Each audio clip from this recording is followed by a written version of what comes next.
Here we are, Ducks Don't Get Cold Feet, podcast number 18. We are here with Joel Vans, the Omega. Most people might just see his work as Vans the Omega. Let's say a street artist, could be, used to be a graffiti artist as it used to be called before it got a term, before it got a popular term. I was going on record and saying I think you're one of the most talented street artists in this country, definitely in South Australia. And I can guarantee if anyone's listening to this in South Australia, they would have seen your work somewhere. Whether they know it or not, they would have seen it, for sure. Correct. Yes. And after today, we're going to learn a little bit about what's in that mind of Joel. Or I don't know what your friends call you. Whether they call you Joel or they call you Vans. I've got so many different names from different eras. I've got mates, old school mates that call me Chic, Fruit Bat, Mozzie with no wings, Vansy. Some people just call me Omega. Occasionally people call me Joel. And, I'm a kid, some daddy. I've got many little aliases. The final one's probably the most precious, that's for sure. Some people in our team like nicknames and some people don't. Do they, COVID? Yeah, so he's got his nickname. He's 19. He's always got allergies. COVID. Pretty simple. Oh, shit. So it's an easy one for us, and he loves working here, as you can tell. He's like the happiest guy. He's killing it in the room. So you've obviously you're based in Adelaide. Yes. If we go back to back in the early days, whereabouts did you grow up in Adelaide? I actually grew up in. I was born at Christie's Beach. And then I moved to Hackham West, Morphett Vale, all around that sort of traps, and then down to Glandore, Bellevue Heights, Coromandel Valley, and then back down onto the flat. So Jesus, so you've really covered the spectrum of Adelaide, and you ended up going. Were you at school at Blackwood? No? Yeah. I went to St. Therese as a child, the primary school in Kernlight Gardens, and then I ended up at Blackwood High and pretty well running amok at school. School at that stage of in the early 90s was just, I don't know, it was just sort of playtime. We were hardly there. Yeah, it's very different to school today. Yeah, it's like even kids today want to go to uni. I don't understand it, but some kids don't want to miss uni. Like some don't. I would probably just be in the bar or trying to find a wall to paint and occasionally catch up or fall asleep in a dark room that they would call it. It's time to learn something. I'd be out like a light. Oh shit! So let's talk about school for a bit. You actually, I believe, you went to school with some pretty big hoodlums. Would we know of any of those? And would I know of some of those? Yeah, I went to school with the Hoods. Famous Hoods, very close mates of mine, and we grew up doing all sorts of, I guess, mischief as kids do at that time. But I guess that was my introduction more heavily into hip hop.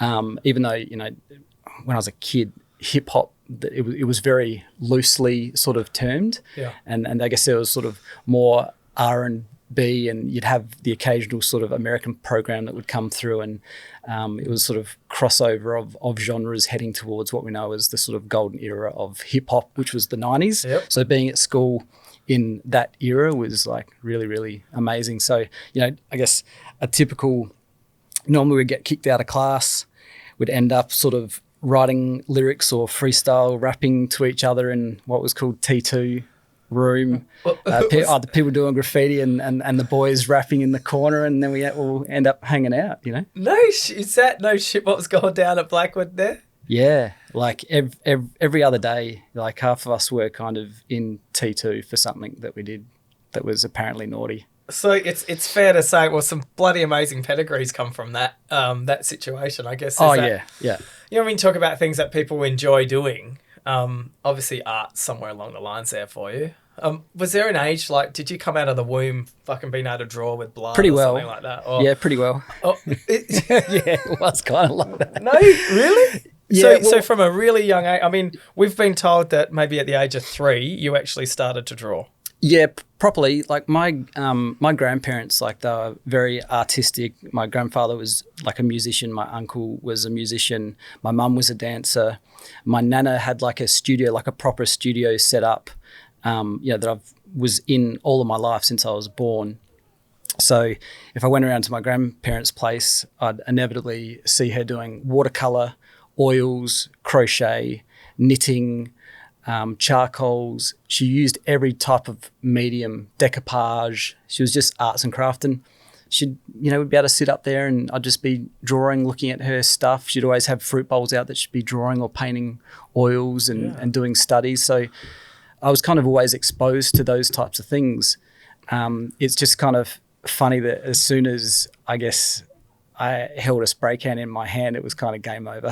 Poor Nan. Like, hang on, Joel, my beloved grandson's here, and all of a sudden he's gone. Yeah.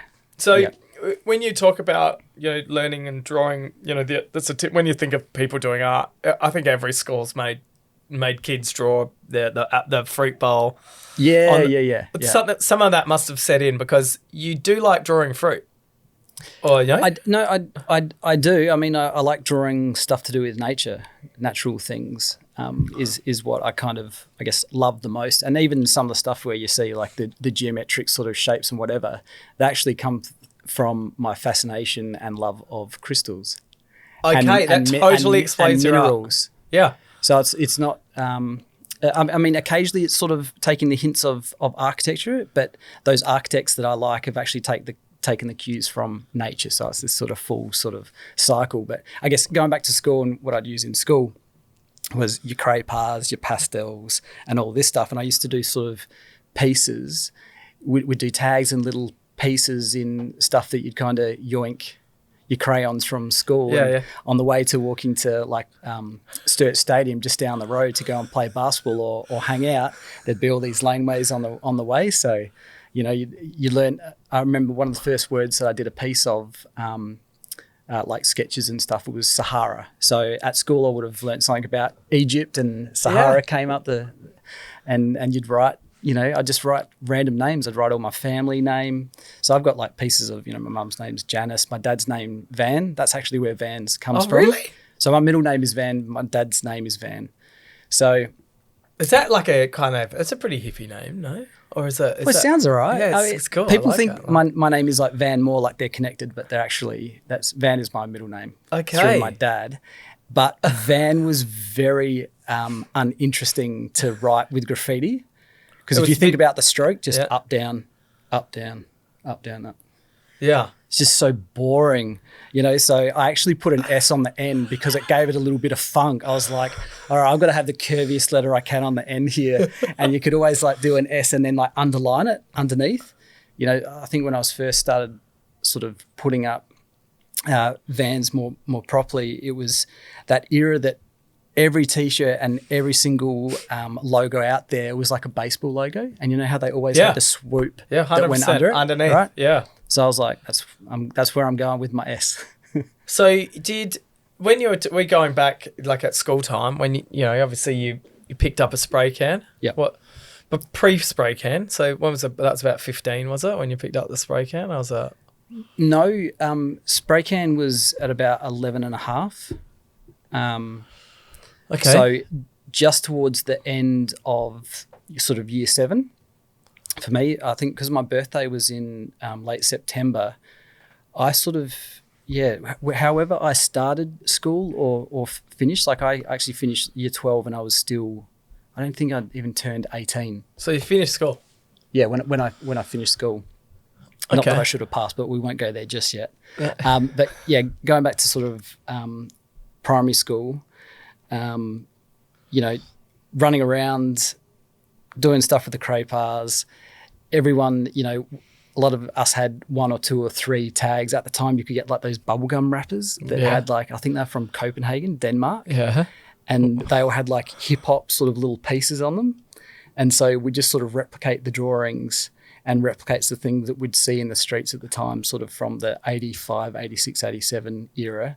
And you'd see it out in the street, you draw it at school, you walk down a laneway and you'd put it up.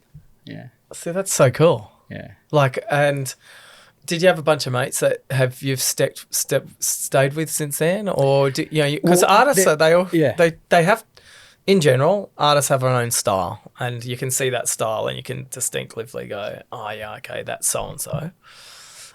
did you have that from it? Like, were you? I look at my daughter.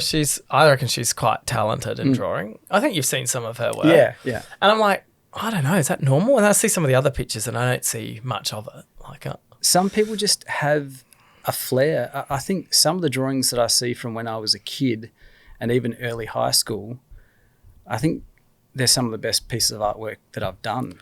There was something about the naivety and not. There was sort of a stage where there isn't copying as such. You know, there's emulation and there's sort of aspects of copying, but there's also like a middle ground that you just end up finding something that's you. And it was funny.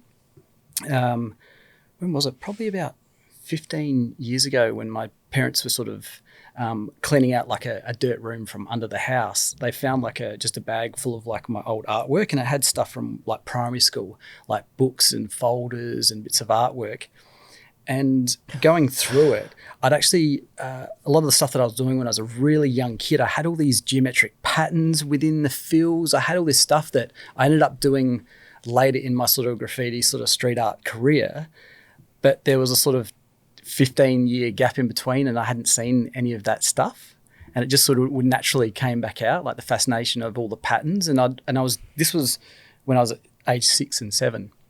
I was doing letters that were just filled with patterns and all this other crazy stuff. And then, yeah. So you've still got all your original work by any chance? A lot of stuff, yeah. I was going through my stuff at home, and my mum's kept everything. Yeah. Like, certificate and... so let's have a look. So saw the stickers and whatnot and poems. So there's all this stuff. My mum's kept from year 4 and whatnot. And one of my mates had a poem there, and I took a photo of it and sent it to him. Monsters in space. Deep in space, the monsters, slimy and green, strong monsters, which fight with long claws. They slice you in half. Jason Shepherd, if you're listening, it's very poetic. But keeping that, my mum kept everything, and it was fascinating to go back and start to have a look at some of the stuff that I'd done. I'm assuming with your art, you've just said you were doing things back then, which is exactly what you're doing now. Parts of, and some things so closely linked to what I was doing as a younger kid. I'd do it just naturally as a young artist, just trying many different things out and combining like a bunch of styles and color palettes. Yeah. And then I spent, 10, 15 years kind of moving away or moving in different directions, trying to perfect different techniques and ideas, and then found myself naturally coming back to what I was already doing and quite advanced doing when I was younger, which was really, really interesting to see and find once I got that artwork back. I was like, holy shit, I've just done a rendition of this like last week, and this is from 15 years ago. And had no recollection until... No, not in that kind of way. So is that like a muscle memory style where you've done it with, unconsciously thinking about it, the mind's creative and holds all that structure, and then you come back at, 5 years later, 10 years later? 15 years later. Yeah, later. Yeah.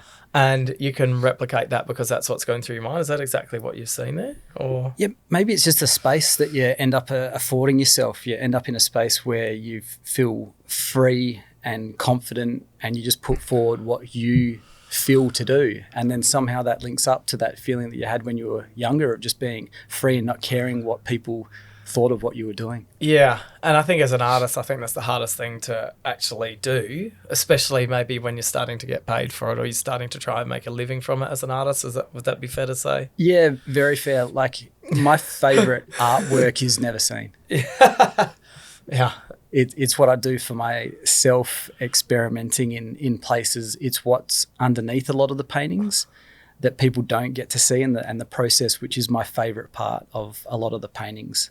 Yeah, you saw that painting there from Old Rock. Yeah. Yep. And I got to ask him, hey, what's the deal with the face? It must be someone you know. And he's turned around and said, no, that I just know that face just comes to me when I'm doing art. Is that the same feelings that you get? I find it hard to believe it's not mirrored off someone. Like, I don't know. I'm a visual person. Not with faces. Not personally. That doesn't come that way for me with faces, but color palettes and particular shapes, light sources, pattern. that's all just sort of there's just a bank in my brain of that stuff, and then I kind of see things before I put them down on a wall. So a lot of the time when I start, my process is actually to stare at a wall, and I feel like I see a line come out of that wall. That's cool. And then I see another layer and another layer and another layer. So I've got, I guess, quite an interesting imagination, or how I see things, multi-layered, multi-dimensional sort of thing in front of me. When I think about it, I can kind of see it. Yeah. So we'll get into that a bit more, because I want you to explain some of your artwork a bit later on. Yeah. But if we go back to school, did you do art at school? Yeah. I did. And how did that go for you doing art at school? Were you like, yes, this kid's talented, but doesn't do the doesn't apply himself. Like, is that such a normal? There were all the things I was reading I was going back through my report cards, and they're saying exactly the same stuff. Yeah. JB's a very good communicating person, but if he applied himself more at his homework or schoolwork, he'd get better results. Yes, but a lot of that also is the way that we were taught, and in our era we were taught in a single kind of way. There was no tailoring to certain students. It was like it was that way or that way. Yep. You go to the next teacher, they had their system of teaching, Yep. and if you didn't fit that, and I'm not, you're like, you've got way too much energy. You're bounced off the walls, I'm bounced off the walls. How are you going to put me like, quietly in a classroom? It's like, either let me draw or let me run. You try to teach me while I'm running around, you'll get a lot out of me. Yeah, and I think that's changed a little bit to how the school patterns changed a little bit to accommodate maybe more people coming through. Were you ever a rapper? Like, did you ever throw out lyrics? Because there's a few things I'm not, and a singer, or like I cannot sing at all, and my rapping ability is very bad, and I pretty much can't draw as well. So I've really got a bit of a trifecta there of things I've chosen to, appreciate when I see, yes, appreciate when I listen, and the skill of someone that can piece together lyrics is phenomenal. And have you heard of a guy called Harry Mack? Like, this guy on Instagram is I'll have to look him up. He is watching people gaming, and then he just recites, goes through bars of it's incredible. I think he's amazing, and I think the skill to do that is amazing. Yeah, I've got a lot of friends that are like that. I've got friends, especially like back in the day when freestyling was a thing that we did every other day. And when you met up on a weekend, it was at Coles Park or Blair National Park. And hang on, what's Coles Park? Which one's that? Where is Coles Park? Is that Coles Park up at Blackwood? I don't even know if that park's there anymore, but it was just called Coles Park, right? And that was like a meeting point. That was Friday night meeting point. You have your cart and the VB, and you just start freestyling at each other. And then someone would hear about a local party, and you'd all go there as a massive posse and rock up to a party, and then back to the park or down to Blair National Park. So we spend hours just rapping, just in circles, just guys rapping at each other non-stop. So even if you were terrible at rapping, you were kind of forced in a way, or you'd give it a go. So everyone I know at that age, more or less, we all did freestyle raps. That is cool. Yes. Okay, so where did the art part come? Obviously, surely you're not rapping and doing art. Surely there was a bit of a difference, or was it all blended together back then? Well, it would blend in a bit, because you'd have your crossover and everything. Like, I was b-boying at the same time, so breakdancing. That was a big part of it for me, the movement, the popping and locking, that kind of era of stuff. Beat Street and a few other videos with Turbo and all these other sort of dance from US, Rocksteady Crew. And growing up with that kind of aesthetic. It's like Grandmaster Flash and and all that stuff. So that era for me was like hugely influential, and actually it ended up influencing the way I paint letters drastically in the years to come. But yeah, so you'd have some guys that you'd meet up. Some guy would bring a roll of like lino. You'd find some cardboard, you'd have a little slice of lino, we'd chuck that down. The B-boys were doing that, the rappers were next to it. And then the dudes that were going to go roll off and do some tags or go and do a piece would like it'd hit a certain time, some's finished or lights are out and go find a little spot. So back in the day, I don't know how prolific tagging is as much as it is. It seems to be that there is some places that you can go to actually put a nice piece. Yeah. Art. Tagging's probably copped a bit of a bad rap.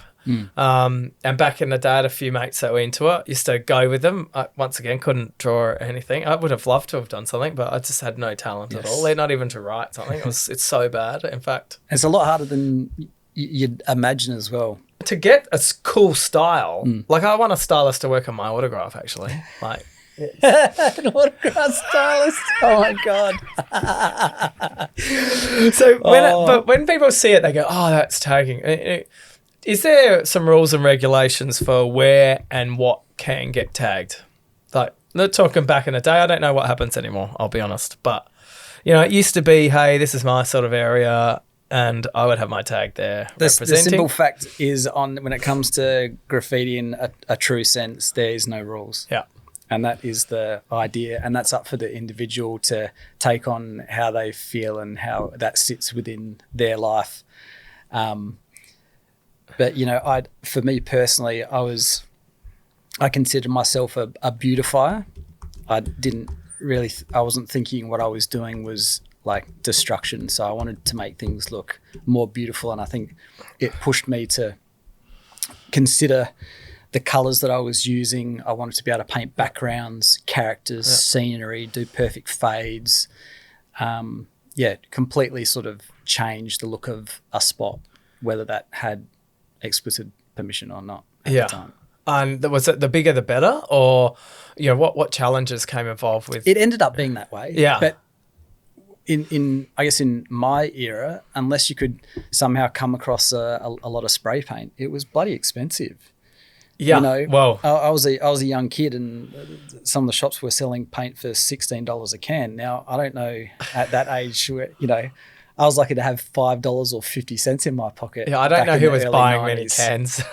Yeah, and they were always under lock and key as well. Like, I mean, this is going back a while for me touring. But if we have a look at some of the progression with some of the things you've learnt at school, like talking about Sahara and getting your lettering right. Yeah, what were you actually doing that in? Obviously, it wasn't. Was it in paint? Or was it? Started just with pencil stuff. Yeah. And then it was sort of craypa, mixture of stuff with like Posca. I did a lot of stuff with watercolor just because it was super cheap. Yeah. And that was your sort of way to be able to still express what you wanted to do. Yeah, just learning. And then I started doing actual like pieces that were probably about 2 feet wide. Yeah. In like craypa. I remember doing like Hype pieces because Hype magazine came out in 1991, and I loved the word, and I was like, it's these little Hype pieces, and tune at the time. Yeah. So many different words that sort of all of us went through at the time until we sort of settled upon something that we really, I guess, could sink our teeth into letter-wise and structure and style. So yeah, many, many different mediums, whatever got the job done, basically. So this day and age, everything's photographed. Mm-hmm. And back in the day, the police, for instance, obviously started, I can remember late in the piece, starting to get a bit of a portfolio on who that particular person was. Yeah. And obviously they needed to catch him red-handed to prove it was that person. In this day and age, do you think they're still using that technology to jump on people, or are people actually trying to get permission? In some way, but I think it's just more a point of, do you want to spend money in that way when there's so, a lot of other things that actually demand that kind of budget and stuff. So, there's always going to be law enforcement on the lookout for stuff like that. And, even, there isn't any graffiti writer that would enjoy having their front fence tagged either. It's just that kind of thing. But, there's a lot of people that have grown up with like heavily steeped in that culture, and they're keeping it going in some form within them and how they feel and want to express themselves. So for me, I still have like a complete love for graffiti because I guess I see so much more to it. It is a lot more insular in a sense than how we view street art and how people look at it in this day and age. But that's mainly because people, when they look at graffiti, they either just see colour or mess, but they don't understand structurally the years it's taken to be able to handle a can, the style that they're putting forward, what it says, how they've manipulated letters to create their own style that's unique from millions of artists around the world. It's an extremely amazing skill, and there would honestly be oil painters that can paint you dead set realistic that would not be able to do a tight graffiti piece like a lot of people out there. Yeah. And so it's interesting. It's like it's all perspective. I can honestly say I'm one of those. And I get the hands on a can. I'm like, yeah. And you just go to do like a line and you're like, fuck. And it's running. And it's like, oh my God, this is a lot harder than it looks. And I got into this habit of watching, like they were doing bomb jobs where they would rock up and they'd quickly do a train or something. And it's like, they're so talented. Like, not too good for the people that maybe own a train. Yes. But it was amazing to see how quickly they could execute their piece. And I'm assuming part of the back in the day, did you have a go-to place where you would go to do a piece? Was there somewhere? The idea is to spread yourself out as much as you possibly can. But also there's a simple fact, if you're a certain age, you're not going to have a car. So you're going to go for as far as you can ride your BMX. You know what I mean? Or like one train and a bus and a tram away, and that you can be back on the last sort of train home sort of thing. So a lot of it really, was sort of territorial in that way. And then you understood that you'd start seeing guys from one end of the city completely to the other, and you know that they're old enough and they cruise around, or they've got an older brother or got a car. So that's how you could. So you would, I'm assuming, if we're still, before we got into school here, you finished year 12. Did you do well in art at school? I did well in what would be considered well when I was in like primary school and early sort of high school. But I probably didn't apply myself in the way that teachers wanted me to sort of from the middle of high school. I became 100% obsessed with graffiti, and everything I did had graffiti slant, graffiti style. I wanted to paint canvases with spray paint at school while I was there. I wanted to paint the art room, and I ended up doing that. I painted the lunch shed with pieces. I painted half the school. And I was like, at that stage, it just got like really full on. It's like all I wanted to do, like 20. Well, it was that and basketball. That's another side of my life that's was massive for me.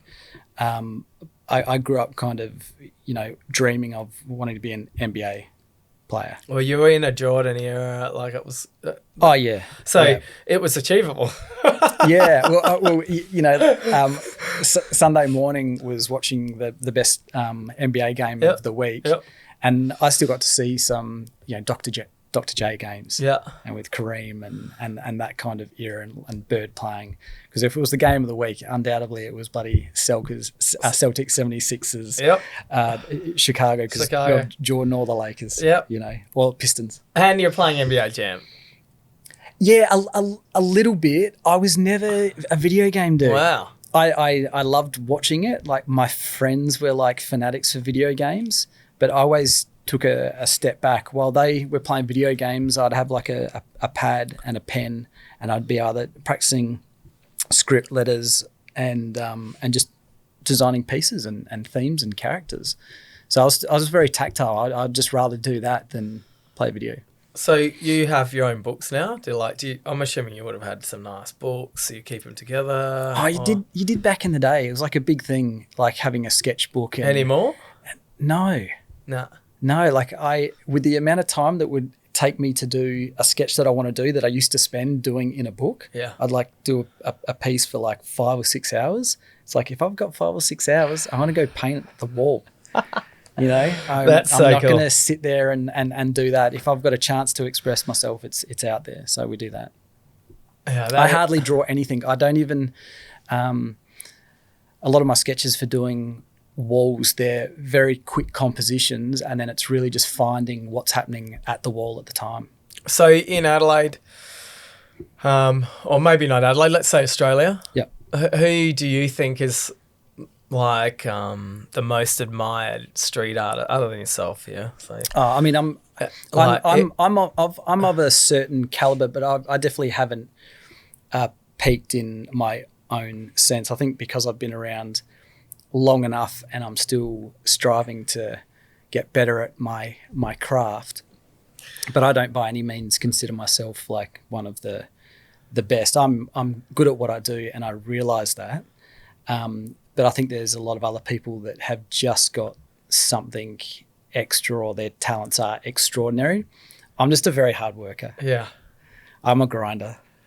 So who do you think? Who do you admire as an Aussie street artist? Is there someone that comes to mind that you're like, damn, that's so it? many. There's Yeah. so many. This might be why are you thinking of that? Yeah. What impact do you reckon the Everfresh crew made on Oz streets? On the Oz street art absolutely scene? massive. They, I guess, in the way that they set themselves up and they structured themselves as a collective, they kind of set the bar for Australian collectives in that kind of way, because the idea of having a crew, like from graffiti to everything else, you have a group of people that work towards a certain sort of goal, but there might only be sort of 2 or 3 people at a time working with each other. Everfresh from the start based themselves in the same building. When they did work together, they would do it together, between 5 and 10 artists at a time.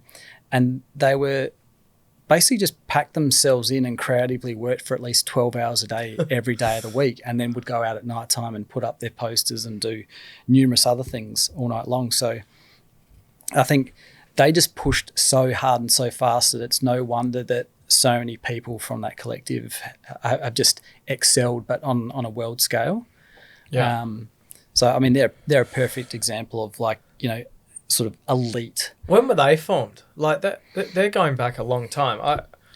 When was it the actual 90s or? It would have. I'm sure it would have been just after mid 90s. Yeah. Maybe like 96, 97.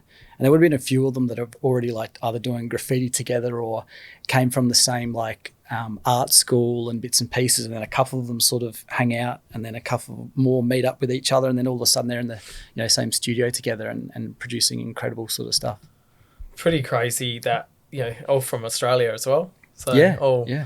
Which I think when you look at what has happened with the scene here, I think the street art, like you're talking now, has been a lot more accepted in society in regards to beautifying, certain buildings or certain roads or streetscapes or and what's deemed as something that's good for the community. Yeah, that's exactly it, and it happens to be amazing street art. Yeah, and it's not necessarily pictures or portraits. It could be lines or that's with some of your stuff we talk about crystals. How you can imagine like a crystal when you sort of move it around, the different facets. Yeah, that's how where the light hits it. And that's how I see a lot of your work, and a lot of your work that's on buildings. Yes.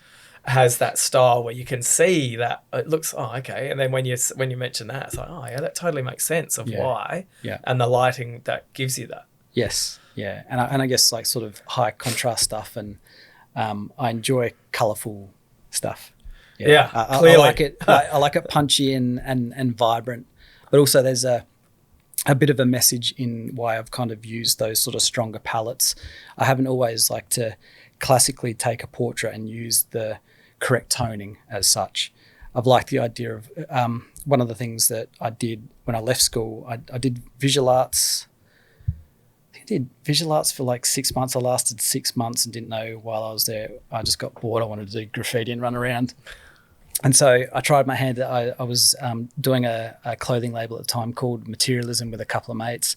And I went to TAFE and I did pattern making and I think I lasted for 6 months doing clothing design. Like T-shirts and stuff? Or? Yeah, T-shirts, all sorts of stuff. I ended up being in the rag trade for 10 years and designing like boom skateboards and clothing apparel and backpacks and socks and jeans, jackets, hats, like 100 odd really? Odd Well, items. so this is back I did that for years. So is this in the 90s?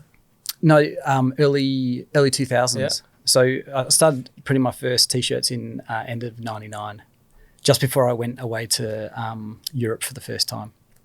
Yeah.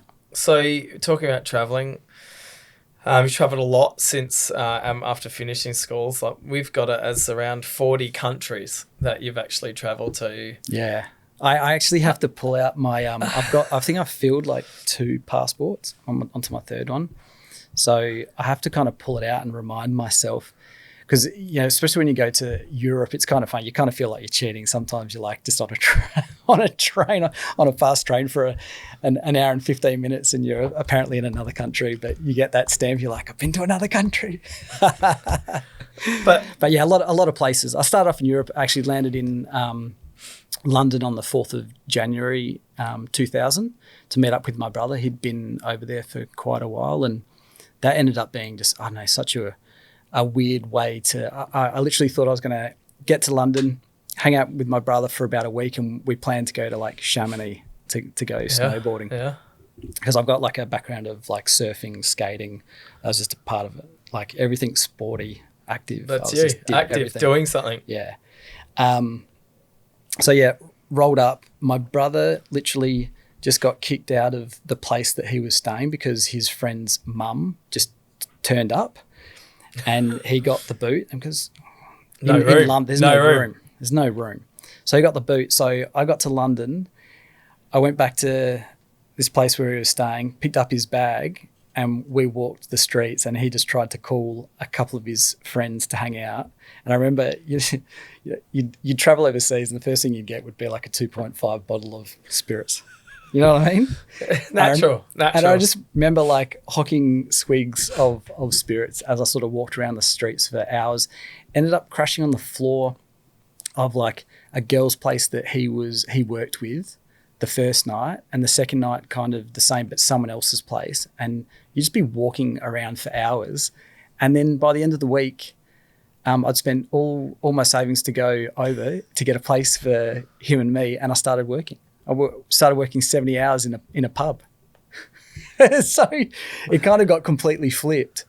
And then, yeah, ended up like sort of doing cooking and bar service for about 4 odd months before I went off to the rest of Europe to sort of regain a little bit of cash to get around. Not that you're getting paid. I mean, getting paid like peanuts, £4, but 10p an hour. It makes a difference earning their money rather than taking it. Oh yeah, yes. With when you went overseas for the first time, did you really start to see that the art was different all around the world? Is that something that came to light or not? Yeah, it was the game changer for me, basically.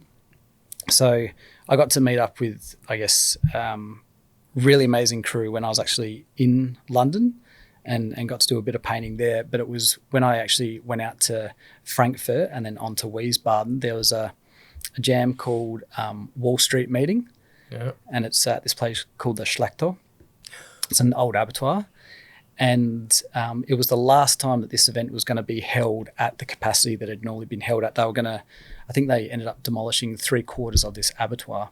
So on this one weekend, or rock up on a Friday, got the train out to Wiesbaden, and there ended up being over 5,500 graffiti writers and street artists from around the world, and a lot of the world's best in all their fields from every country going there at that time. So all my childhood superheroes, all the biggest names in Europe at the time, all their painting at the same place. Yeah, it's cool. Crazy. Do you have photos and that stuff? Absolutely mind-blowing. Yeah. Like so many photos. So I ended up painting in this like little corner. I ended up meeting up with some guys from Frankfurt and a couple of Polish guys and just random people along the way. Ended up getting quite a good spot to paint. And there was an old school French guy from Paris, Le Truc. He saw my style and he was like, I really like your stuff. Looks really unique. Like, where are you from? Yeah, I'm Australian. I was like, super gangly. Are there any other Aussies there? Probably not. No, not there. No, I was the only Aussie there at the time. There were other Aussies that had been to that event the year before, like maybe one. Like each year there might be one. You're maybe the token Aussie. I'm just the token Aussie bloke. So he said, I want to introduce you to a couple of friends of mine.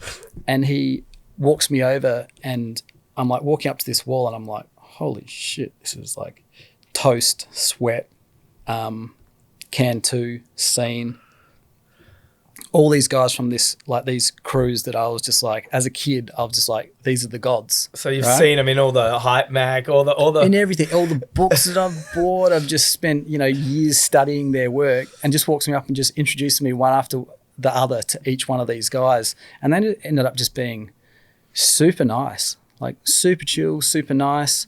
They came over and met me later, and then, when you do the whole track and walk around the whole track, it was like just the who's who. Yeah. The who's who. And actually a lot of the guys that are still doing the biggest works and the most kind of accomplished artists in the world, and who have gone on to be like quite high level in the fine art field, were there on that weekend. But it turned into complete mayhem by the end of the weekend. I could imagine. There was a train, the Wiesbaden, you got off at the train station and there was actually a yard there, and it ended up being like right with the police with about 5,000 riders, Molotov cocktails, shit on fire, and there was about 50 or 60 guys painting trains in the yard with the police watching them because it was just out of control. But just a crazy experience, just super crazy. And that was my first, I've just gone to Europe, and that's the first. And this is what they do over here. I'm here. Just like mind-bending. But I guess we're at the point that I wanted to make was that I just got to see that my superheroes were normal people. Yeah. They were real people. And sometimes you would imagine, you see the scale of the works that they'd paint and go, are they like 10 feet tall? Are they like, these like giants that do this stuff? And a lot of the time they weren't. They were tiny, except for a few of them. There was a couple of tall guys, but there was a lot of guys and you're like, man, these dudes are just like, they're batting high. They're just going, they're all out. They're amazing. So that was like a huge, a massive influence in my life. And from that one event, I basically got invited all around Europe to be part of like either hip hop summits, street art events, or graffiti events in like all these different countries, and basically just went on a tour for like 3.5 months. So to get invited to that, you obviously have to be invited by someone. I'm assuming it's someone in the group, or you can't. Yeah, you just rocked up and got lucky. Yeah, I got lucky, but it's the right place, right time, huh? Even the people that were the organisers of these events, because this was the last one, they were all there as well. So they got to see my artwork and they were like, "Yeah, come out." Or one of the graffiti writers. I remember a guy from New York, like a really famous graffiti artist, T-Kid. He took me under his wing. We caught each other's eyes a couple of times and just chatted a few times while we were out in Germany. And he was like, come and paint in Vienna with me. Come and do this. I'll get you on this event. And then I'd end up going to these places and painting with these other really amazing artists. And it just kept on snowballing from place to place. And then... cool style, T-Kid. Yeah. Really, really full on. Right. But old school, like as well. Like he's school. Been doing it since the 70s. And then, how I said that I met a guy named Toast. Yep. He was from a crew called TWS in Switzerland. I can't look up Toast because I'm assuming that nothing's going to come up. I know it will come up, a whole lot of bread. or Toast. Maybe you can put in Toast One Graffiti and you might see something.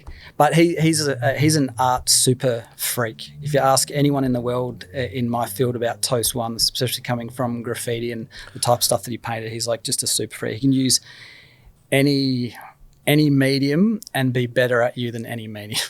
He's just nuts. So it was funny. I met him when we were in Wiesbaden. Yep. And he said, if you ever come back to Europe, stay in touch and you can come out to Basel and stay with me. We'll hang out. And you're like... So then the next time I go back to Europe, I'm back there 2 years later, I hit him up and we'd been staying in contact ever since. And he's like, well, come stay at my place.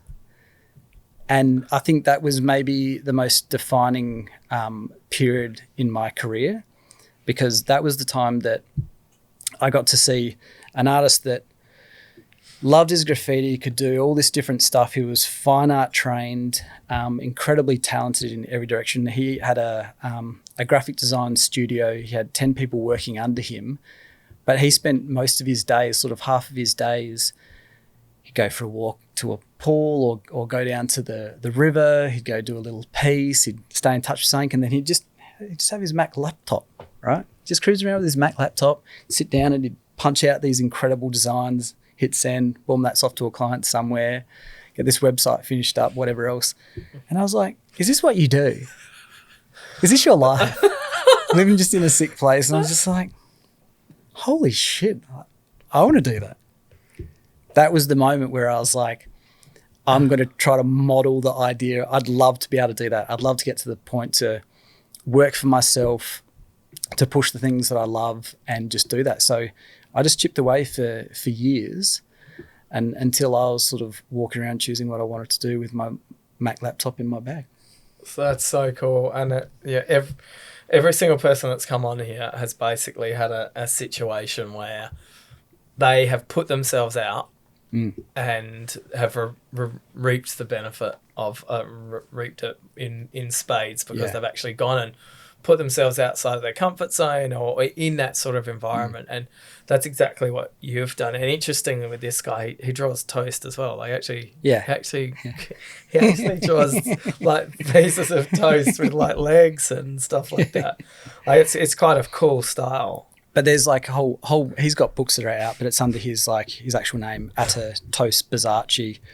But yeah, he's got multiple books. So when you mean fine art, what did you say? You said fine art? I mean, fine art, like classically trained. There is obviously, you have a core street artist that's had probably no fine art training. Yeah, heaps. Yep. Heaps just sort of come from graffiti backgrounds. There's a handful of people now that come straight from fine art training, but they've done graffiti, gone into fine art training, and then when they come out the other end, they're like unbelievable, because they understand art in such a way, but they've already got the ability to use the tools before they went in there. Yeah. So is it kind of like, it's a bit harder with more creative. It's kind of like getting a degree in something specific to potentially you're meant to know more about it. Yeah. Technically. Yes. Like that's the aim. Yeah. And just understand your aesthetic and why you're doing it, have, I guess, your themes and a lot more understanding behind why you are doing what you're doing, rather than just like whipping something up and not understanding why it's, I don't know if this works or not. Yeah. They're like, everything I do has meaning and they know it works. Yeah. And so if you go over, so you're talking a long time ago when you were overseas. Yep. And you're learning with like your idols. It's like anything. If you talk about, we just recently had a guy called Ving Zhang, and he talked about he does public keynotes now, but he's a magician, Adelaide guy. Okay. And he talked about surrounding yourself with the top 5 people are like 20% of each of them is you, and it's so true. So if you want to change your scenario, your situation, your surroundings, you should go and put yourself out with people that you either aspire to or want to learn from.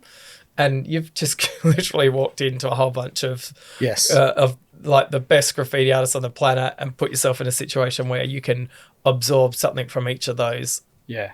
And it's so true. I think you have to get there to do it. Yes. Yeah. I mean, when I was a young kid, my way of putting myself in that room was standing 5 meters back from Cab 101 or from Massacre or Rank or anyone from the TDC crew. Yep.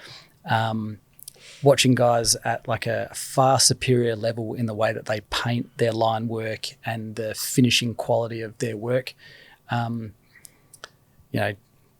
CSI crew, a lot of the guys who just did super proficient graffiti from like way back, they'd still be considered like highly good at what was painted 30 years ago to what's going on now.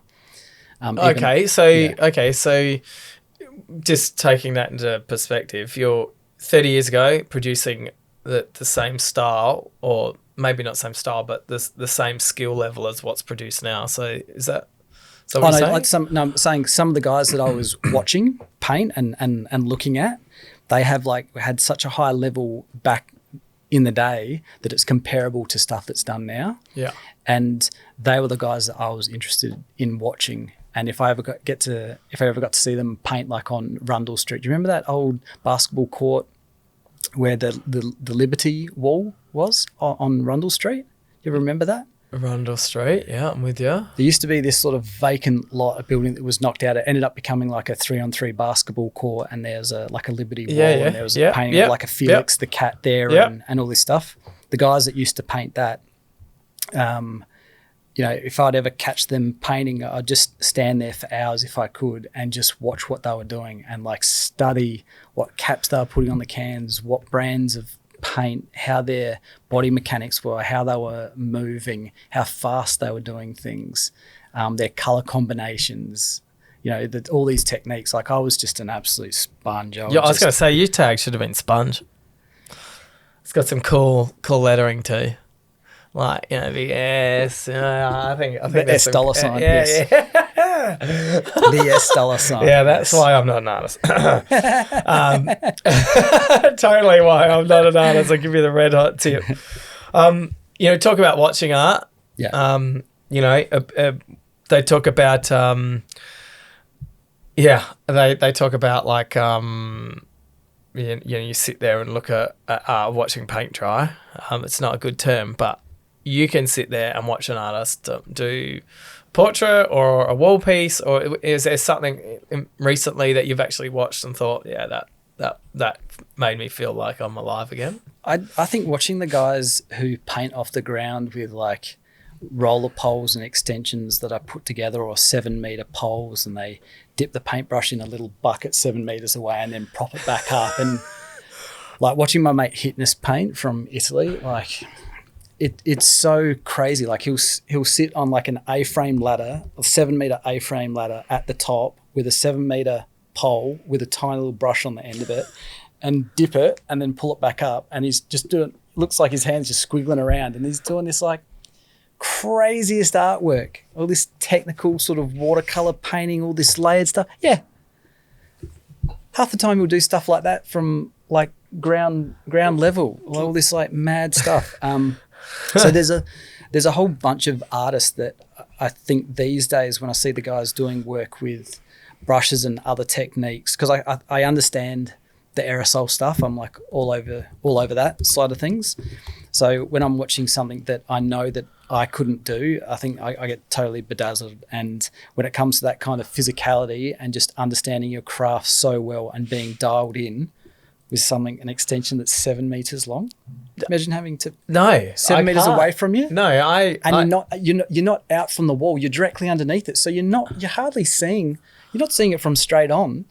You've got to guess that perspective and keep that line work on and keep those layers going. It's freaky. It's definitely not me. But while we're talking about walls, yeah, you had I don't know if you helped run or you ran the Wonder Walls, which was Port Adelaide was my baby. Was that your first? Was that your first movement into a wall style festival? Yeah, absolutely. Yeah. Look, it was something that I wanted to do for about a decade, and it comes off the back of exactly what I was talking to you about while I was in Europe. I'm going to all these festivals. I'm a part of these festivals. I'm seeing the best artists in the world painting at them. And I'm like, this has inspired me so beyond. I never would have got to the level that I've got to unless I'd actually been able to witness these people painting, see their technique, see what they're doing, and be able to talk to them. I wouldn't have had the confidence, or it would have taken me a lot longer to wrap my head around bringing that kind of scale of painting walls to Australia. Yeah. And then I was like, at some stage, if I've got a chance to do it, I want to be able to bring the world's best here, and hopefully that has a flow-on effect like it did with me, and we'd start like a really strong movement locally. Yeah, and that was the whole idea. Yeah. Okay, and that first one was like 2017? 15. 2015. Yeah. And did you get any big names like say, we'll see you there, Vans? Did you? Yeah, biggest names at the time. Etum crew were kind of like the biggest thing in street art at the time in 2015. They're still like. Who are they? How are they? Etum crew, ETAM, 2 guys from Poland. Saner and Best. Crazy stuff. Crazy. Yeah. They're like amazing. When they work together, they're called Etum, but they do a lot of solo work as well. But they're the guys that I had paint one side of that old Marine Harbours building, the 10-story wall there. Yeah. And then on the other side, I had Askew and Deus from New Zealand, who are like crew members of that I'm in the same crew as them, TMD. TMD. The most dedicated. That's pretty cool. That's actually pretty apparent. Yeah. So there's a whole collective of incredible artists in New Zealand, and there's 3 artists from Germany that are part of that collective, and then another artist from Australia, Soffles, that you would have heard about. He's part of TMD as well. So oh my God. It's a crazy collective. I've got to say, can I say a Soffles story? Yeah. All right. So I've got a mate, Ben. He's he loves listening to the podcast. He's actually sent through lots of questions for you. Right? Okay. And we rocked up to that same place I bought my piece, and he was just in awe. Soffles was there. Published Art House. Yeah, published at the Published Art House. That's right. Which is what I put together. Yeah, no shit. Yes. So that whole tag and that logo, that name, that came through me and working with like Peter Buick. He let me sort of go hard in what was like the old car park, and we turned it into Published Art House. And it was fucking cool. Yes. Like, and I got, because what people didn't see there was all the part you couldn't see. There was where half the dudes were staying. Yes. So it was some intense graffiti through the place. Like, there was this guy. Because I brought the Iron Lac crew over.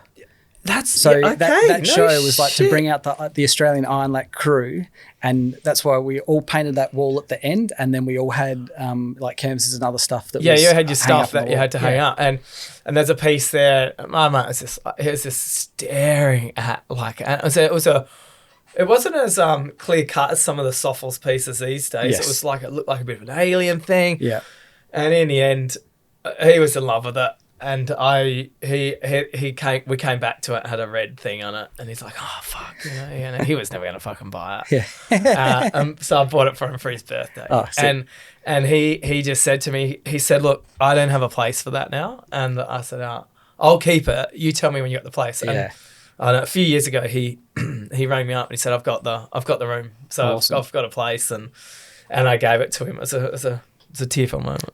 But that made me check into Soffles. Soffles is fucking killing it right now from what I've seen in what he produces and what you see on Instagram and stuff like that. He's like a 1 in a billion. He is crazy, huh? He's not like 1 in a million. He's like a 1 in a billion. There's only literally, when I talk about certain like leagues of artists who are like sort of crossover between finer art or muralism and graffiti, Toast was one of those guys that everything he touched was like gold. Softs is like just a super freak. He's the equivalent of 3 human beings in one, and I've only really met maybe one person who can paint as fast but not as proficient as him. He paints with both hands very, very proficiently, and he's got an ability that I've never seen in another artist. And it's like he's got an image loaded in his head, and he can paint like almost like a printer in a sense, that it already knows what file is coming out. And there's so many times I watch him paint and he's not even looking at the wall. He'll have a conversation and he's just he'll just be, and then all of a sudden this thing just like comes out of the wall and you're like, holy shit, dude. He's like a super freak. Never seen anything like it. And that's why he's, obviously become so popular in many ways. And he's got so far to go as well. Like every time he just applies himself at like a new skill set, he can perfect it. Like he's crazy. We haven't seen the best of what he can do. He'll spend the next 10 years getting even better and just blowing people away. So I don't know how old he is, but is there a age with artists where you think that where they get better or mature, or I don't know, they say for artists that the real maturing in a fine art sense, and when they go back through history, that the mid 40s is supposed to be like the sweet spot.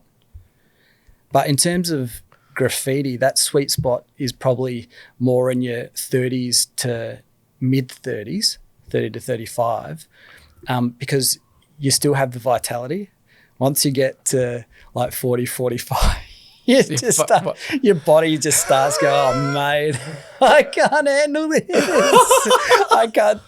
I can't stay out as long. I can't be bothered painting as long. You've got all sorts of like funny injuries and RSI with your hand. And because it is punishing. It's much more punishing than you'd ever imagine. And even, you've got these handheld spray guns and things that you're holding above your head, away from your body for hours in a day. And there's times, there was this job that I did in Port Pirie, and I was using the spray gun, and my hand locked onto the spray gun, and my arm collapsed in like a robotic collapse, like and locked in, and I was stuck there for half an hour, just locked to my body. I couldn't do anything, couldn't pull it out. It was stuck. Is this real? Yeah, completely like muscle locked. So you just cook yourself.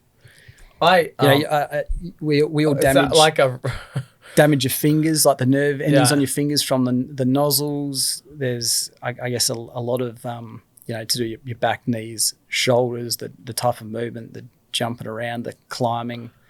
It's pretty hardcore. Fucking injuries. And that's not being chased by the cops. No. That's after dark. We're talking about Wonderwalls. Yes. Down at the port. Yep. And I believe there's still beautiful art left there from... Yeah, well, we ended up doing 2015, yes. 2017, 19 and 20. And 220? Yeah. No, you didn't. When did you do that? I got within the day. The Monday after was the... COVID. Time to... or the following week. No shit. Yeah, that was it.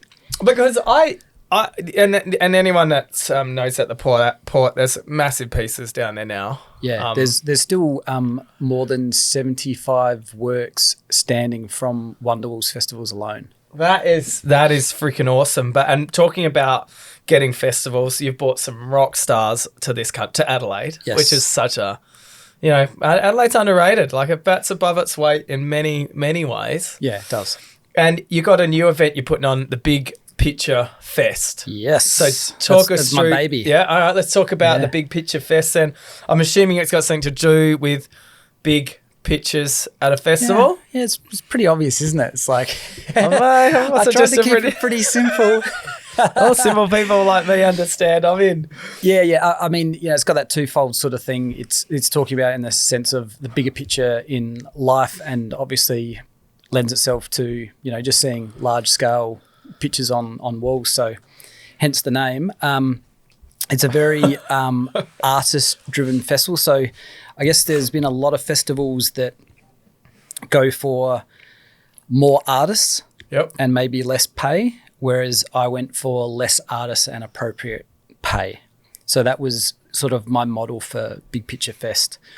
So I'd condense the amount of artists so that we could look after artists really well, that they'd be paid appropriately for the work that they're doing, and keep it, quite insular and just keep it moving, chop away the fat away from a festival. Yep. It doesn't always have to have all the massive bells and whistles, but at the end of the day, you're going to be left with 12 to 15 hardcore pieces in the street. So whereabouts? You've just had one? I did, but I'll start in 2018. I started in Frankston, actually. Yep. Rolled out one in Frankston, and then in the following year we did in Frankston again, and then I ended up doing one in Port Pirie. Port Pirie? Did Pirie. So what made you pick Port Pirie? It was funny. I ended up getting a commission down there and painted a large wall down there myself. And then I was just talking to council and said, look, I'm doing Big Picture Fest. If there's an opportunity to get funding for something like this down the line, let's say we'll do like a smaller version of it. We ended up having 6 artists, and most of them kind of local. and let's roll something out here and see if we can get a little bit of interest drummed up around it. So we did Port Pirie, and then the following year I teamed up with Sala, and I had artists painting across 10 council areas. Teamed up with 10 councils and rolled out a big picture times Sala during that whole month of Sala Festival. So why aren't you doing this? Why are they not letting you do this like in Adelaide City? You never know. It's around the corner. Ah. You never know. But what I just finished was the Newcastle Festival. So I teamed up with an amazing lady, Becky, from Newcastle Afoot. We worked on getting some funding together, and we just rolled out an incredible week over in Newcastle. Just two weeks ago, we finished up. So yeah, it was amazing, and it was quite unique for Newcastle because it was the first time that I literally couldn't have an international artist come and paint on Big Picture Fest. Yep. I'd had like big namers, like 2 or 3 big namers on each one of the Big Picture Fests, especially in like Frankston. Each year we always have like 2 or 3 internationals sort of come out for that. Last year we had world-renowned guys Pitchy and Arvo, known as Pitchy Arvo, and another artist named Vesod. Have a quick look at Vesod from Turin, Italy. Vesod, Vesod, and what he does is just so mind-blowing. So another thing that I like to do, I like to try to pick up. I like to pick up international artists when I feel like they're really at the height of their career. Or is this? No, that's not it. What do you got? Vesod Street Art. Yeah, what? Oh, okay, Vesod. Like crazy. Right. Anyway, so yeah, he was over in.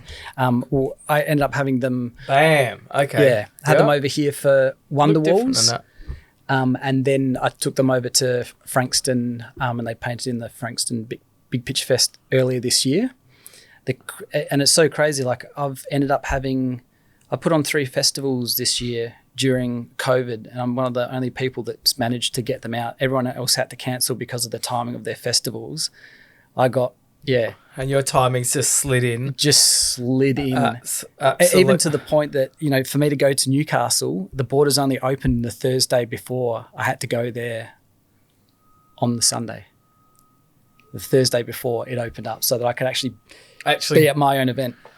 So when we look at up and coming artists, that have that style that you've been talking about, is there anyone in particular that comes to mind that you see as up and coming? As that's actually like you mentioned Soffles.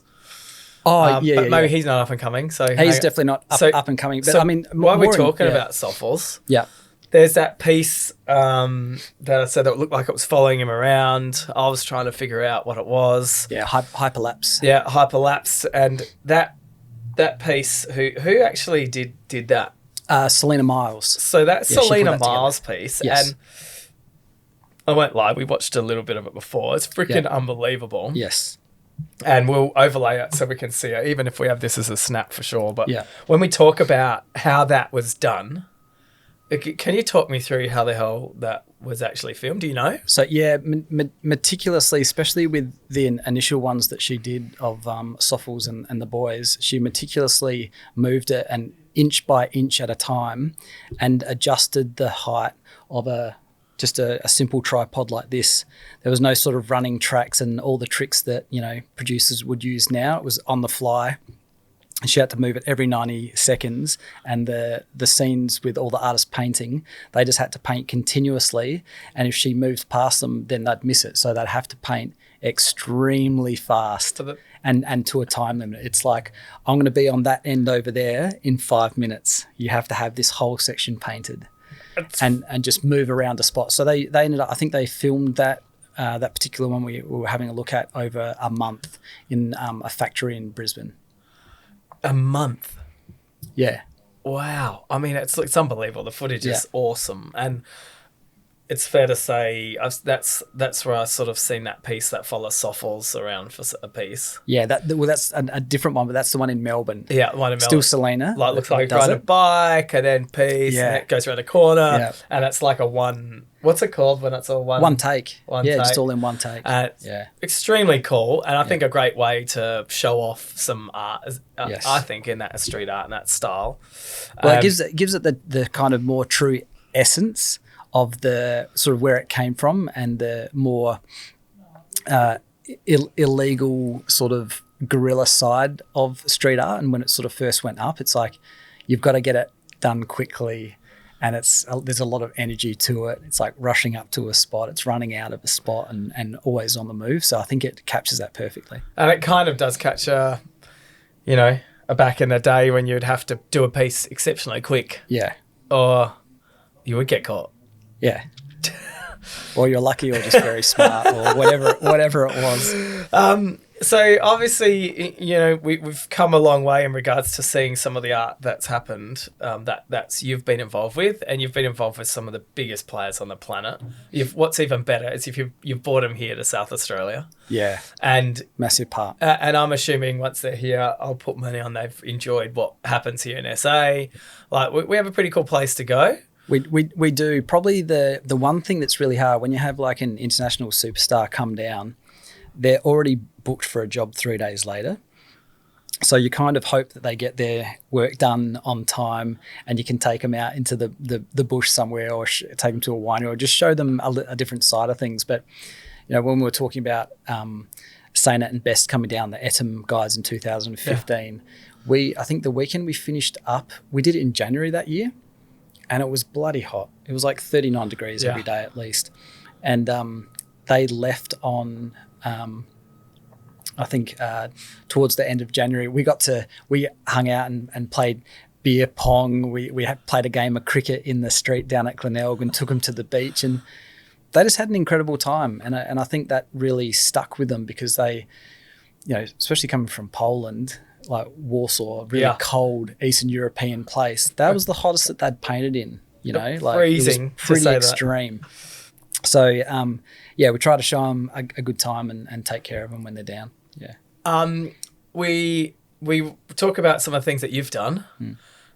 Your mural Oasis, you're involved in that in November in 2019. Yeah. 2019 in Nevada. Yeah. Craziest project I've ever been on. It just was mind-boggling. So there are 34 mural artists from around the globe. Yeah, and literally a lot of the best of what's going around the world. So it was crazy. It was so funny. At the time, they rolled it out in 3 sections, and I think there was maybe only like 5 to 7 artists in the first series of it. They rolled out a lot of these really massive outdoor pieces at this one particular spot in Prim, Nevada. And I reckon when that video content went out all around the world, every single artist in the field was like, oh my God, I'd love to get the opportunity to have a go at this. Everyone, like 100% of the arts people in my field would be like, I would love to be invited to that project. And then they had like a second series. And I was like, oh my God, it's just stepping up like another notch. And then, I got the invite to go along and really seize the opportunity. I sort of went there with the goal in mind to paint the best things that I'd ever done. So and I think I achieved that from my personal point obviously of view. People can't see this, but with that one particular, was 127 murals done throughout a mall. It's like a massive kind of strip mall, and what they did, they stripped all the billboards on the outside back to white, so there was hardly any advertising left. I mean, they had 7-story billboard walls on the outside, and then they just became canvases for like the top street artists around the world. And every artist painted between 2 to 3 artworks, and I painted 3 works, a 4-story internal wall, like it's really big, like 4-story internal, and then I did another wall on the outside, which was 4 stories high by 38 meters long. So the equivalent of like a 9-story wall. So getting the perspective right for that, obviously that takes a lot of skill. Like alone, if I've got a whole level here, Yeah. I'm assuming this is part here. Yeah. Like, I don't know if you can see that, but they're getting the eyes and that takes a certain amount of skill. There's a lot of kind of tricks around it now, and you do have to use some form of a grid to sort of know where you're going. And then it sort of comes down to your skill of actually being able to get an eye right or the tilt of lines, because you can make mistakes very easily in large scale. Yeah. And, I used to paint these immaculate like square grids, either a metre by a metre or 50 by 50, depending on like the scale of the painting. And if you were across a really wide wall, you'd count down. So you'd be on this like crazy angle and you'd count down. I'm like, oh, I'm heading, that hand goes 7 blocks across. So that finger travels 7 blocks. Sometimes you just miss one. To change the whole perspective. And then you'd come down and be like, oh my God, you just got this like, I'm way off. Or just get some part of it, just be really tight at some stage, and you come down and like the eye dropped or something happened, because you can't even see what's going on over there on really big scale sometimes. So kind of, once you've made those mistakes a couple of times at that scale, then you don't sort of stuff up. But very quickly I turned back to a different technique called like a squiggly grid, and I sort of just paint symbols and letters and funny throw-ups and just eyes and just funny stuff. So is that to break up, or that becomes the grid? Yeah, okay. To get the perspective, and then it's up to you then to take a photo completely straight on. Yep. Once you've taken it straight on, then you superimpose your design over the top of that. So I'm assuming you're using like an iPad, or like I'm assuming you're putting all that out to once you get the idea of what you want. Yes. Yeah, you're not randomly. When was the last time you randomly went up to a wall and started doing something? Every wall has like at least half of it is completely random. Yeah, hell yeah. That's so cool. Because for me, like I might have like the bones of something. Like I might have, I know the position of where a face or something is going to go, but I need to be in the space and be informed by the space in the environment around. Sometimes someone might walk along and be like, man, their clothes are just the craziest colours. Look at that combo. And they'll be like, oh, that's going in the painting now. Or like a bird just sort of drops in and I'm like, that's the combination. And now I'm going to do the pattern. A bug will land on me and I'll be like, look at the freaking pattern on the back of that beetle. That's going in there. And that's how it happens for me. Yeah. I really take a lot of cues from the natural surrounding around me, and then that ends up going in it. So I've never, ever painted something that's more or less designed how it is from the start. The closest thing to me painting something comprehensive that I actually had like almost like a full design for was the big one in Nevada. Yeah.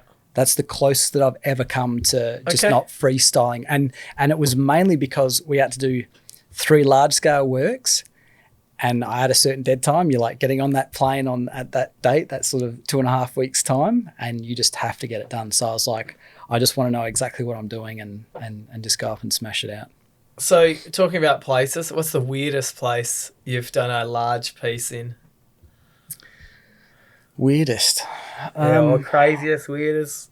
Oh, it's a funeral home during a funeral places. Or something. Oh no, something unusual, or a place like somewhere that's a bit weird. Yeah, like I guess like sort of the random countries, or like dropping something in the Valley of the Kings in Egypt and painting in Jerusalem, and just there's so many different places that I've just sort of ended up and had the opportunity to paint at, and some of the most beautiful places, like painting out at like Moorea in Tahiti and all this other stuff. So you're like painting, you turn around, you're in paradise. Yeah, that's so cool. Old war bunkers or just ruins that you find, and all sorts of places. So do you drive somewhere and you go, oh shit, that looks cool, like you're in the outback Australia here, and there's like a banged up shed or something, you're like, oh, that'd be a cool place to put something? Must go through your mind all the time? Or it does. You still have this, like, we've got this switch where, like, walls are just like this beacon. Beep, beep, beep, beep, beep, beep, beep, beep, beep, beep. You're like, oh, there's a wall. Get so excited about, like, just a stupid wall space. You're like, oh, my God, I'm just, like, do you get excited when you see a wall like that? Yeah, because as soon as I walked in, I was like, oh, that needs a painting on it, doesn't it? That one definitely needs a painting on it. And I started, like, messing around with the foam. I'm like, oh, the foam's, like, not straight. And I'm like, oh, I'm trying to, oh. Yeah. We might actually put I've got a bit up. of OCD when it comes to we stuff might like actually hit you up for that one day. In regards to artists, Banksy, like, seems to have a knack of putting pieces politically, or not politically, but seems to have a knack of getting things in certain places. Pretty cool style. When you're a multi-millionaire, you get to do things like that. Yes, you can employ construction companies to put up a fake wall in front of something and have someone covertly, a team of people on the other side of the world covertly put up your cut stencils and, get a picture of it the next day and be like, wow, look at this. Do you think it's him doing stuff anymore? Occasionally he does. Yeah. Occasionally he does. So exit through he still cuts his own stencils. Exit through the shop, was it shop? Gift shop. Gift shop? Yeah. That's him, huh? What do you mean? Like the person in it that you don't see, is that? Some parts of some. Yeah, some. It's He's always teamed up with people. He's rarely ever by himself. That Banksy does New York. That 30-day marathon of something every day, which was pretty cool. Yeah. Do you think that'd be a cool thing to do? Like myself? Yeah. Yeah, like you can only get away with that. Vans does Adelaide.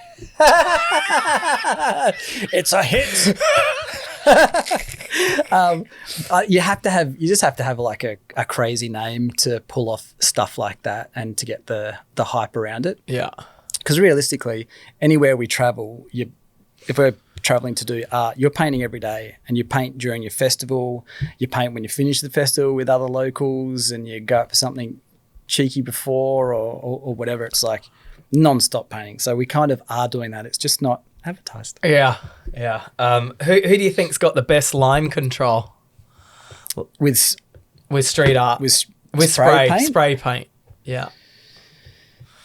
Ooh, so it's obviously gonna offend a few of your friends with an answer here, but in general, it doesn't have to be one person. It is an art, and I think when you actually see people do it, I think it's mind blowing how amazing. There's, say, at certain eras, there's been certain guys, like back in the day, it was like Murder from Melbourne. Like he was the dude. He could just control the line work so perfectly, and you had to sort of get it perfect the first time around.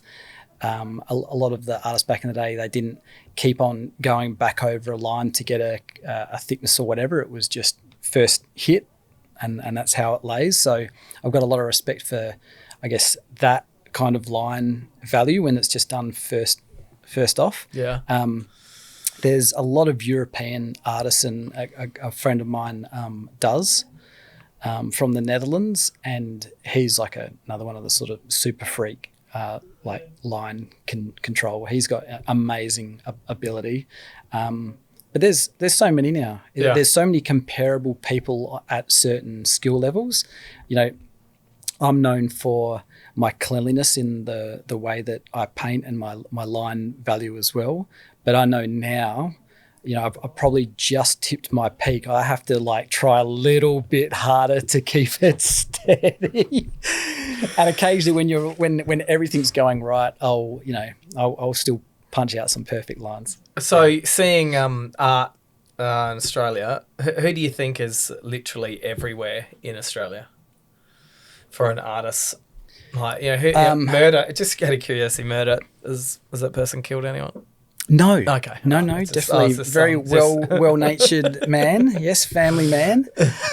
Just a killer star. Yes. Boom, there it is. I guess someone who's sort of everywhere is your Rones, people like your Rones, Adnate. Georgia Hill, she's one of my favourite artists from New South Wales. She's just on she's everywhere now, and just doing some of the larger scale. She's probably done the most consistent large scale works in Australia in the last 2 years. Okay.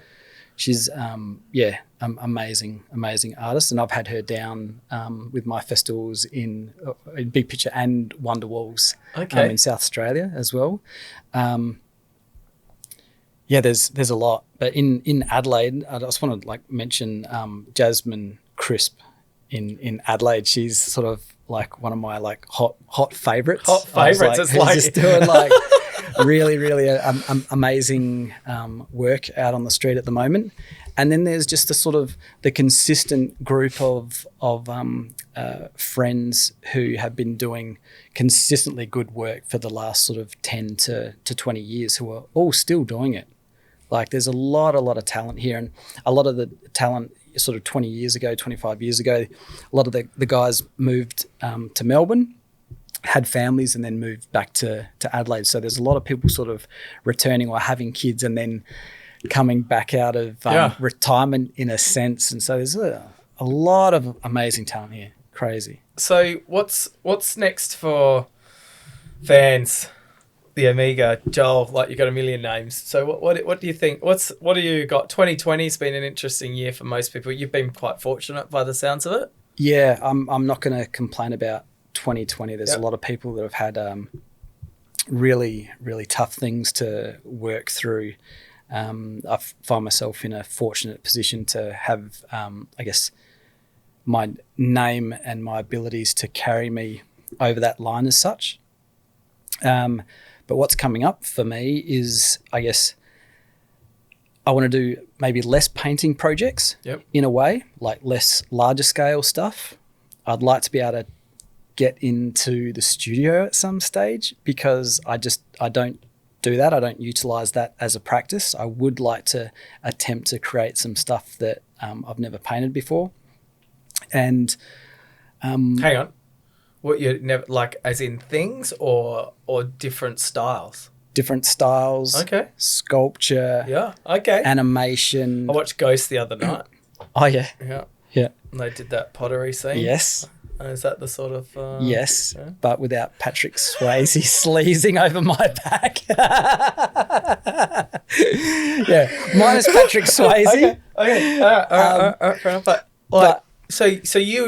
is this the reinvention of, hey, I want to just learn more and more and more? No, it's not reinvention at all. It's all the stuff that I just put on the back burner. Yeah, okay. I've been very focused as a father with my... children, so I've tried to organise a lot more things where I can be at home, and then when I go out and do a job, I'm super focused. 5-10 years ago, I'd get to a wall and be fart-assing around and wondering what I might do, and you feel like you'd had all the time in the world. I might spend 12 hours at the wall in a day, and now I'm bang, I'm going there, I'm setting up, I'm just crunching it out. But with the still proficiency and skill level, it's just I set myself up, and it's the organisation behind and organising myself very proficiently that's can really get you, the ability to do things in a much, timelier fashion, which has been a godsend, because then I can still be home to cook meals for my family at 5:30, which is nice. Cook? I love cooking. You're the main cook of the house? Yeah, I love cooking. I don't feel like it's a chore at all. I love every part of it. I love the smell, the sensation, the chopping part. I make art out of the food before it goes into the pan. I'm always oh, that looks sick. Look at that, the way that noodle's made that line. I can put that into a design. I'm looking at the dissection of the grape and the seed. Oh, that's got all this membrane around it. It's got all this stuff going on. That would look so sick inside a pattern of as repetition. And I'm just geared that way. I find the beauty in everything, basically.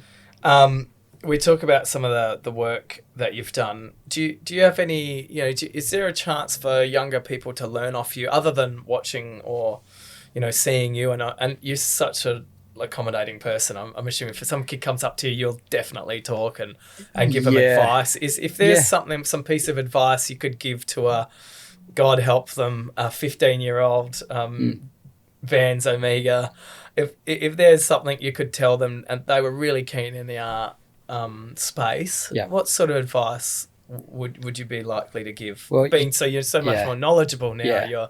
I don't know how old you are, but you're probably near 40, and you've probably learnt so much from life that you can give them some sound Van's Omega advice right here. Well, I think the main thing would be not to be scared of making mistakes. Out of every mistake, you'll find something that you can take away from that and turn into a win. And to trust your instincts and really follow your passion and your heart no matter what. I always say to young people, you have to be very one-eyed when it comes to your chosen field. So, you've got to realize what is the fat in your life and start chopping it away in a certain way and really hone in on what you want to get out of something, because at the end of the day, it's pure effort. It's effort and work before it becomes effortless. Very sound words, Sam. When you talk about now, I think you look at now, you're loving what you're doing at the moment. Yeah. You're in a lucky space, I'm guessing, which gives you can support a family or your family as well, but you get to do something you absolutely love. So you technically you don't think you work, do you? This is an interesting one, because I don't want people to have the misconception that, I wake up happy. I wake up, let's go. What an amazing opportunity. Let's get stuff done. Like, that's how I'm geared. I like working. But I start off like working so many shit jobs, terrible, terrible jobs that I'd never wish upon anyone to actually have to do. Like all day labor intensive things that are just painful and are in dark rooms, or filled with chemicals, in cold rooms, all sorts of things that you just don't enjoy, aren't enjoyable at all. So when I had the opportunity to just follow my creative path, I just worked my ass off. And there are days where it feels like very hard work, but I still know that's just a process. And then the next day you're rewarded by that process of working hard, and it turns into something else. Even if you don't get a good sleep at night and you're up there doing something that you love, sometimes you're painting a section of something, and I've painted 30 colors into this dynamic eye and everything is absolutely perfect. And the one time I haven't just test sprayed like a dot out of a spray to do the white highlight at the end, and I've gone like that, and it's dried over in summer, and the spray's gone off in 3 or 4 different directions and just wrecked the eye in like one dot. And you're like, that's going to take me 2 hours to get it back, and it'll never look as good as what I just had painted it. Stuff like that still happens. It's those little times of attention or being really tired or fatigued. So I'd say sometimes you've got to understand when to stop and walk away when you're at a certain attention or fatigue, especially with artwork or anything that you're doing, or turn your attention to a part of your artwork that if you made a mistake in that area, it would be a lot easier to fix. Well, one of the things was, what do you do when you make a mistake? Like, it's not like, is it like getting the liquid paper out? Oh shit, we can cover that. No, like we sit there and put a different color. Like, have you sat there and go, oh shit, that finger's too long? Or well, sometimes you do like a cheeky, and you might be like, oh, maybe I just put a big blob shine over this. It might be something that you can get away by doing another technique. But sometimes, for example, when I paint, there's some points in my paintings where there's a convergence of 10 to 15 colours that all hit a single point. And you imagine if you've got like this much space on a wall and you do it wrong, you don't have one colour to fix up. You've got the 20. But then you've got every edge of every one of those colours and drying time in between to get that right. So you might be like, oh, maybe there's a floating shape over this now. Maybe JP's duck's going over this bit right now.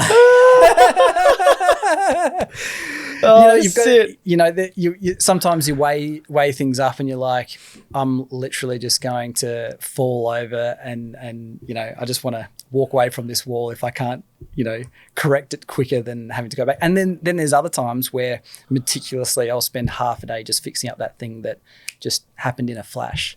And sometimes you're up two stories higher and you've got you work with a spray gun or something else, and some parts of it clog up or loosens, and just a squirt of paint just comes out of the machine in like some weird direction, and you look down, you're like,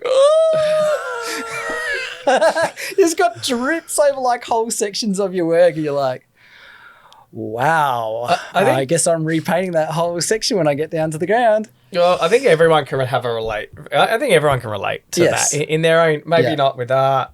I mean, some people, Well, just recently, Ollie, we do supplier videos where they pay us. We do it. We try to do a bit of a video, and occasionally the footage gets deleted, doesn't it, Ollie? Yeah. By accident. Yeah, by accident. But, everyone has that day. I mean, well, I think if you look at the works of like Lister, for instance, he's made an art form of paint dripping from a lot of mess. Yes. Fair to say there is a bit of controversy around him now, but he's an artist that's sort of exploded from Australia. Yeah, and done a lot of stuff all around the place. All overseas as well. And it's one of those things of putting yourself out there, and you've clearly put yourself out there. You have pieces all over the country, and I dare say the world. Yeah. What has been the most exciting job that you've been involved with? No, not job, mural that you've been, or piece that you've been involved with? Well, recently it was definitely that Nevada project. To be sitting, we had our own lunchroom, and we had these meals that were being carted in from Vegas 3 times a day of like the most incredible food. We had tables full of like gourmet food that we could go to any time of the day, vitamin programs, just what about the crazy stuff. We had shamans come in to bless our walls. We'd go off to the Mirage and other places to go see like a Cirque du Soleil or some like amazing act in the evening, and it was just like rock nuts. stars. Like you guys are the artist rock star equivalent doing whole. Yeah, but not wankers.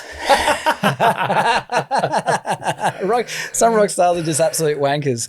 We'll leave it at that. But they are in that sense. But I think there was a lot of when you see someone who's like super skilled but human, they just still have their humanity about them.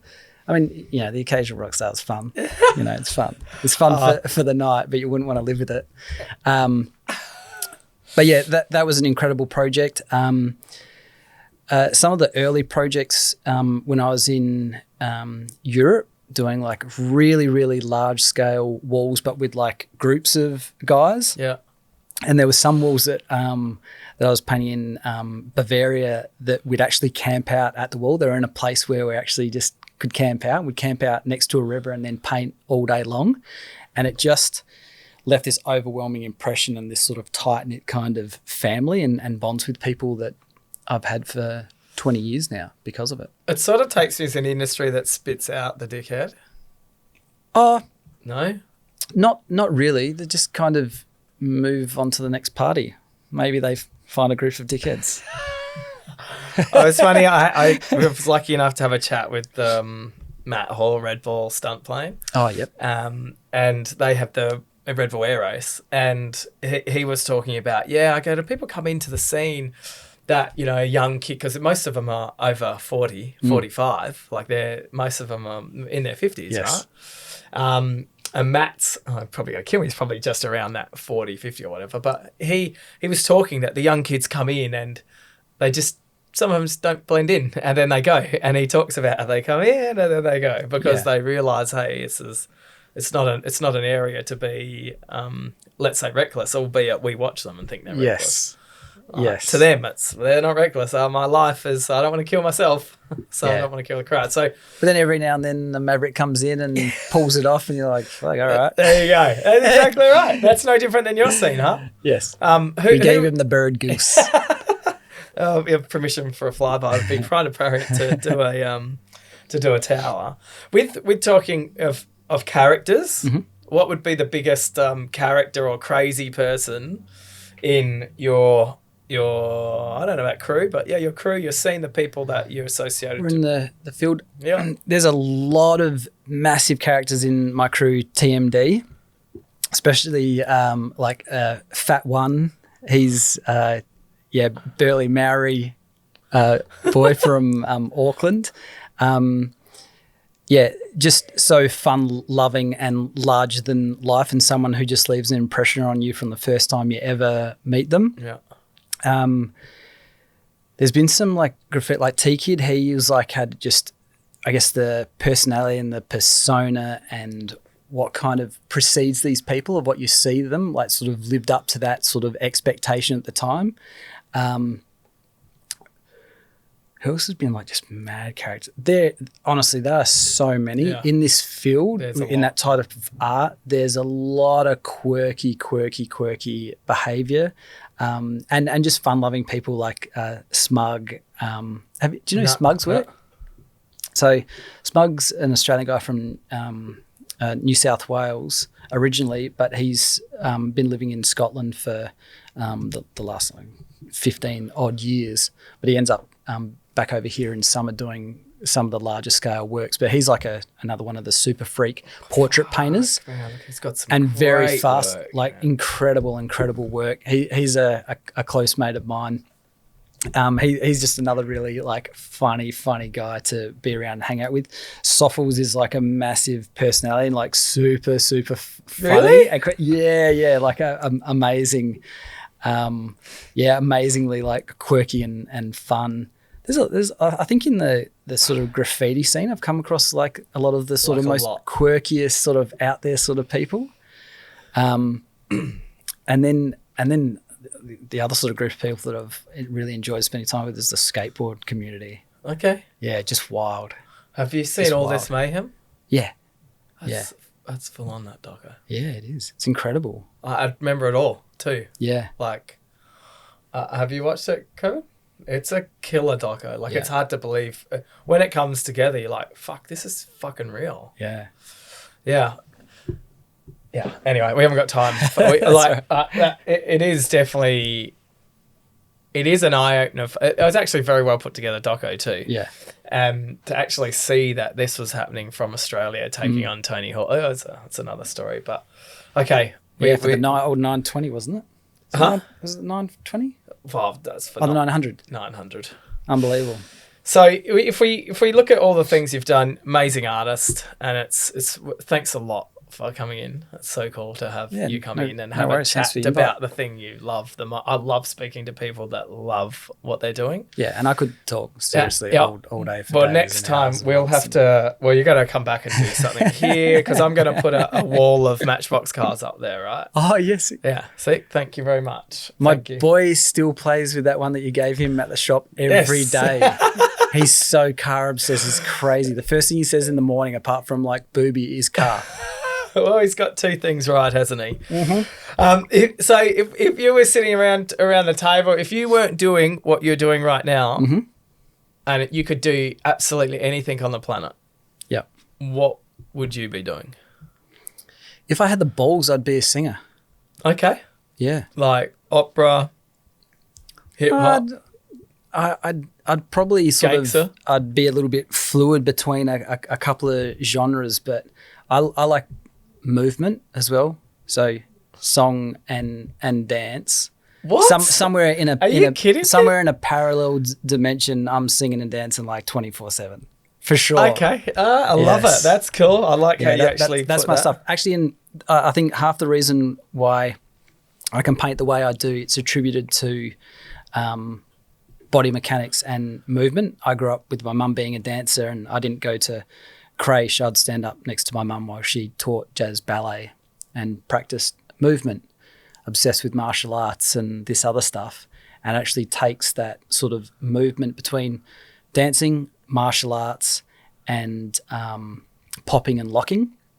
Because popping and locking takes a lot of precise movements and being able to sort of click into them.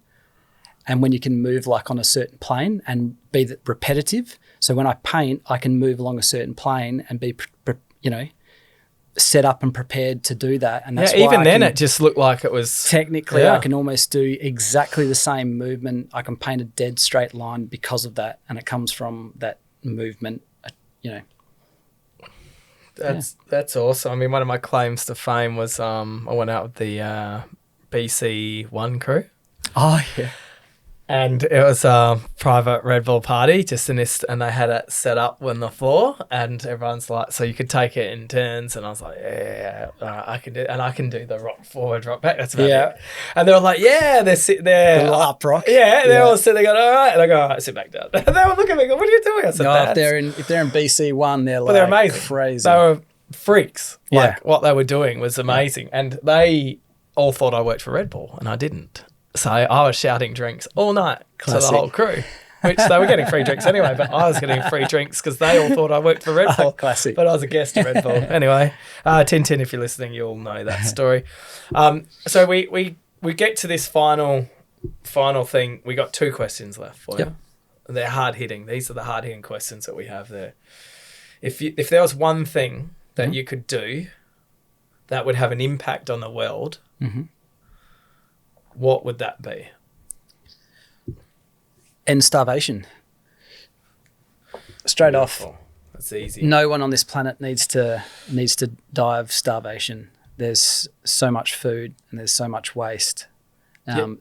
We waste. I think it's in Australia. It's about 400 tons a year goes into landfill. Yeah, it's a huge number. Yeah. So there has to be better work done. I agree 100% because we shouldn't be in a situation, and we're guilty of it. I've tried a lot better to make sure what I order I eat. That's probably why I put on weight.